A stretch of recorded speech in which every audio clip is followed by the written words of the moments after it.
you're going to be using Adobe Premiere Elements to put together the stop motion video, and you'll have to go to Finder and Applications, and it is right here, and double click to open it. And it does take a minute to open.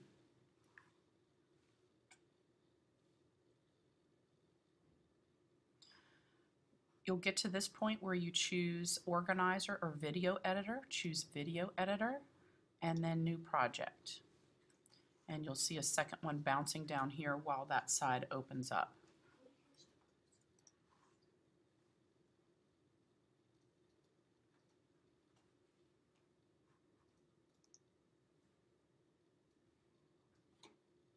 And here it goes.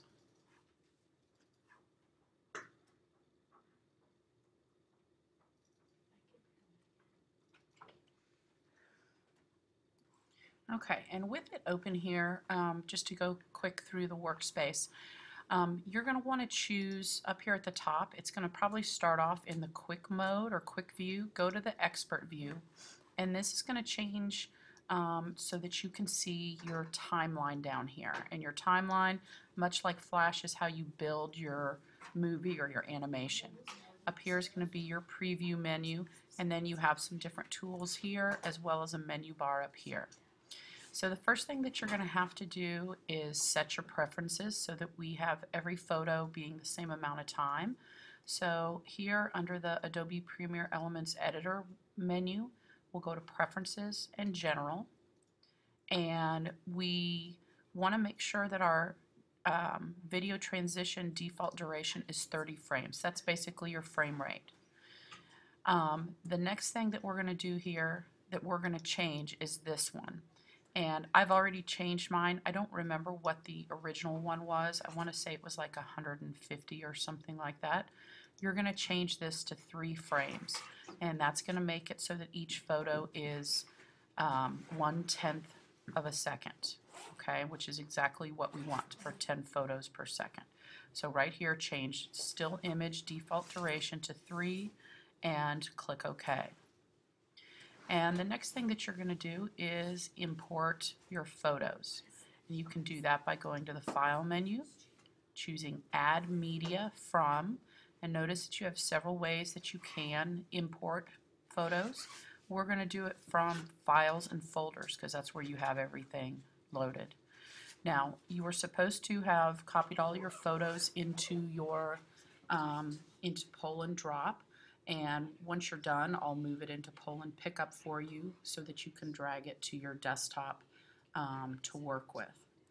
And I am going to navigate to where I am holding some photos.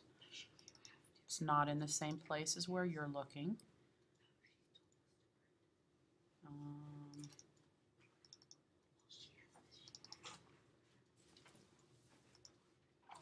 And I am going to choose my photos. Okay, so then I'm going to import, and then it's going to go through adding the media, and it'll take a minute to get all of them into your organizer, your project organizer.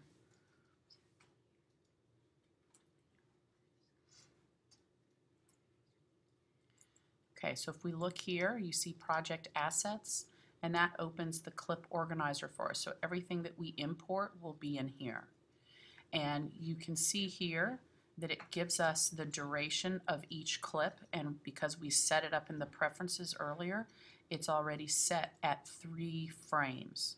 So if I do a Command A, and that's going to select all of them, and then I can drag them down to my timeline. Notice that you have several different tracks or layers.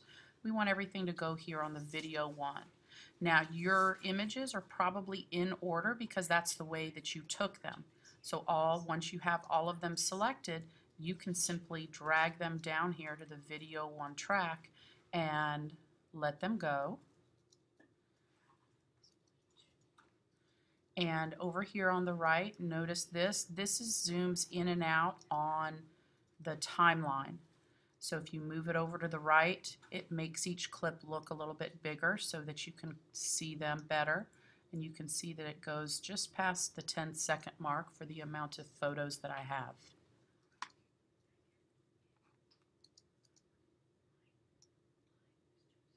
And if you discovered that one of your photos was out of order as you go through it, you could click. Whoops, mine are still loading, so it's going slow. But you can click on one clip and drag it anywhere else in your timeline that it needs to be.